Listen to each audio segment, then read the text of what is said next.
Today's December 19th, 2024, and in episode 129, I'm going to talk about how you can use generative AI to help create topic summaries.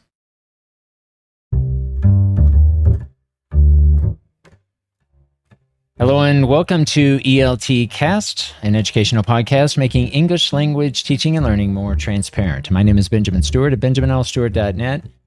Before we get into today's topic, if you find any value in today's episode, feel free to like, subscribe, and leave a comment. Today I want to talk about using generative AI, and I am specifically talking to those who have completed the 7th semester academic writing. As you get into thesis seminar, you're going to begin the first 5 weeks creating a literature review.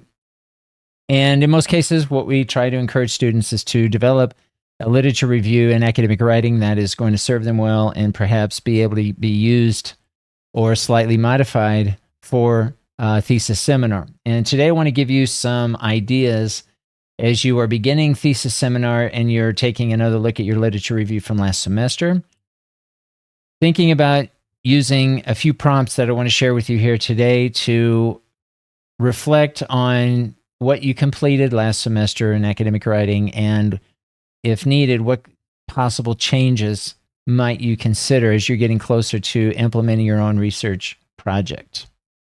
So today I'm going to share with you in this video, I have the show notes here, but I have the full show notes if you want to see all of the output of each of the prompts that I'm going to share with you here today. I have a link here at the very top that you can click and access that information.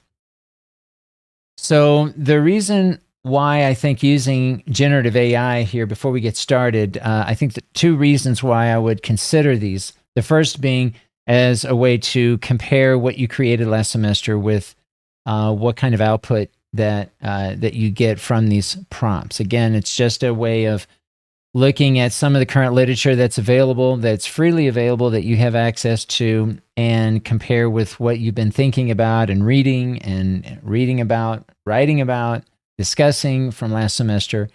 And again, I think it's a good point of comparison. The second reason why I think considering using AI in this way is to possibly brainstorm different ideas or ways that you might improve your thesis statement and thus your literature review, maybe looking at it in terms of your own research, thinking of some ways of maybe dialing it in, so to speak, and maybe make some slight changes to improve the overall literature review. So I'm going to start with the first prompt. I'm going to talk today about 4 different prompts that you can use. The first prompt that I have here in the show notes also includes the output. But you'll notice here, I'm going to highlight the prompt. And notice that the text in bold, these are the variables that you're going to be using depending on your own thesis statement.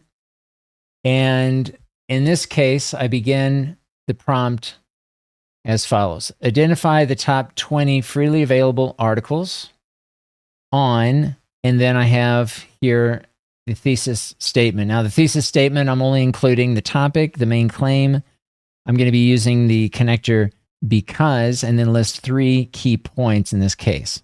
So depending on how many key points that you have, depending on the connector or preposition you're going to be using, you're probably going to be using either because, the subordinating conjunction because, or maybe the preposition by, depending on if you're answering the question how or why. So I have here, I've included the thesis statement, and then I continue with the prompt and give me the top 6 commonly recommended pieces of advice. And then I repeat for clarity, again, the thesis statement, and then I conclude the prompt as a list. Okay, so this is the prompt that I'm going to be using to get some output. And I have, in this particular example, the output that was created using generative AI using this prompt.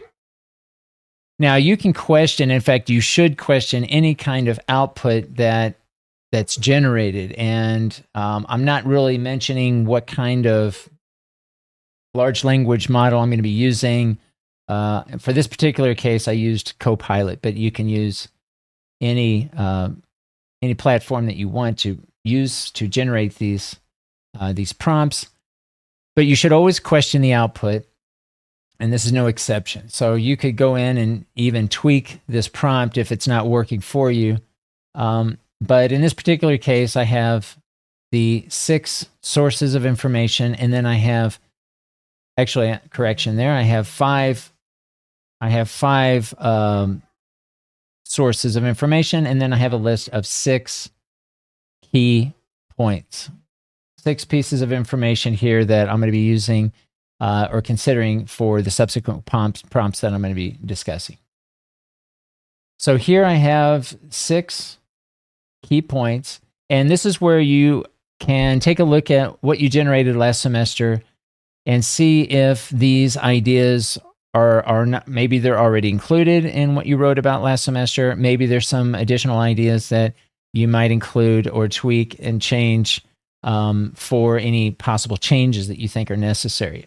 Always keeping in mind that you're going to be researching this yourself. You're going to be collecting data and information that is very relevant to these points that you're taking into consideration.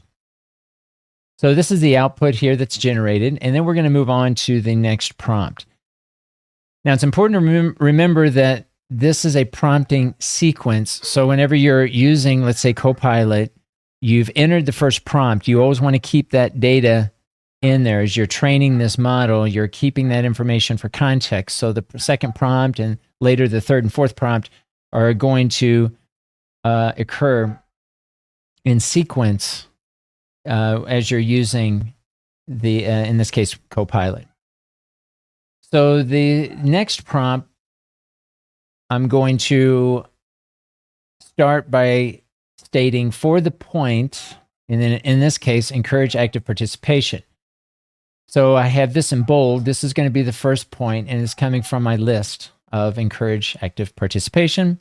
And then I'm going to continue with the prompt mentioned above for clarity. And then in the context of, and then I'm going to restate again the thesis statement.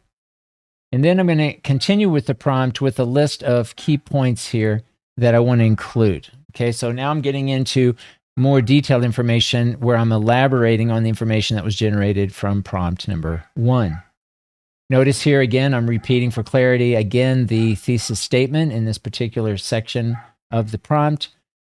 But essentially, you just copy and paste this 6 times from here, from the very top that I've selected to the very bottom here. I'm going to be copying and pasting this into Copilot 6 times for each of the points that I've listed, that were listed here from the first prompt.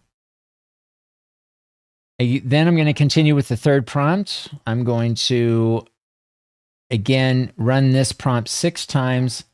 Here I have my first point. Here I have my thesis statement. But now I'm generating a different, in this prompt, I'm focusing more on the target audience and really the purpose of the text, where I'm going to be refining the research for the purposes, for a particular purpose and for a particular target audience. This is really the purpose of prompt number 3, is to refine that search and again run this prompt from here to here. So here I'm going to be copying and pasting this prompt again 6 times, each time for the point that was listed from prompt number 1.